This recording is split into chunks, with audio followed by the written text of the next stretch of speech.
se trouve sur la crête du barrage de Serre-Ponçon, dans les Hautes-Alpes. C'est une importante retenue artificielle, la plus importante retenue artificielle de France. C'est un véritable atout énergétique pour la région Provence-Alpes-Côte d'Azur. Ça permet de satisfaire la consommation en électricité de plus de 2,1 millions de personnes. Ça représente 35% de l'énergie produite qui est dans la région PACA. Une énergie qui est flexible, qui est bas carbone et 100% renouvelable. Au-delà de l'énergie, la chaîne hydroélectrique du Rance-Verdon, elle joue un rôle clé dans le partage solidaire de la ressource en eau. Elle fournit l'eau pour l'irrigation de plus de 80 000 hectares de terres agricoles. Elle alimente en eau potable 3 millions de personnes et elle fournit l'eau pour 400 entreprises pour leurs process industriels.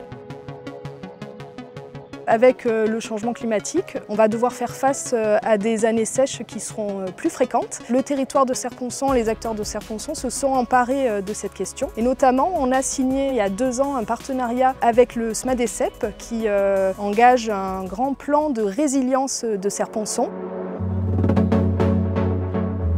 Le SMADECEP, c'est le syndicat qui gère donc les rives du lac de Serre-Ponçon. Serre-Ponçon, c'est 92 km de rive. Nous souhaitons, le SMADECEP, en aménager 11 km, c'est-à-dire que nous laissons 81 km de sauvage. Si vous voulez, le plan de résilience, c'est la possibilité de pouvoir continuer les activités économiques, touristiques, balnéaires, nautiques, tout en prenant soin de préserver l'environnement, le côté sauvage du lac de Serre-Ponçon. Il faut, dans les années à venir, avec le réchauffement climatique, que nous continuions à investir, mais sur également des activités nouvelles qui ne sont pas toutes dépendantes du lac de Serre-Ponçon, de l'eau en général.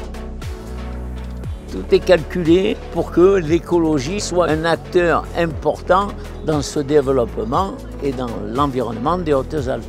Le triptyque, ça serait de dire finalement EDF, SMADECEP et CCI. C'est ça le triptyque dans l'avenir des Hautes-Alpes. Et le bonheur est là. L'interaction, on veut dire CCI, économie, entreprise et EDF est primordiale, surtout avec le changement climatique qui arrive et les nouvelles dispositions qu'on va devoir prendre. Le réchauffement climatique peut impacter effectivement l'économie du territoire en nous créant un déséquilibre entre les saisons. Le lac se remplit en fonction de la pluviométrie au printemps et puis de la neige en hiver et du stockage de la neige sur nos sommets. Un peu plus de chaleur, un peu plus de froid, plus ou moins de neige peut modifier un petit peu le taux de remplissage du lac et l'économie qui va arriver. On prend en compte ces enjeux touristiques dans notre gestion prévisionnelle du remplissage de la retenue pour autant que possible atteindre et maintenir une cote en période estivale qui soit compatible avec les activités touristiques. C'est vrai que EDF a un lien particulier avec les CCI, et notamment un partenariat avec la CCI des Hautes-Alpes, où on mène plusieurs actions envers les prestataires locaux ou encore l'accompagnement des entreprises des Hautes-Alpes. Et notamment grâce à l'agence Une rivière, un territoire, on a créé 120 emplois sur le territoire. L'idée est un petit peu de mettre en connexion effectivement donc une rivière, un territoire et les entreprises et de leur donner accès au marché. On monte des visites d'entreprise, on monte des journées business. La CCI en fait est le point d'entrée entreprise pour une rivière, un territoire. Aujourd'hui dans les Hautes-Alpes, tout le monde économique au sens large a la volonté de faire des Hautes-Alpes un territoire en devenir économique et durable.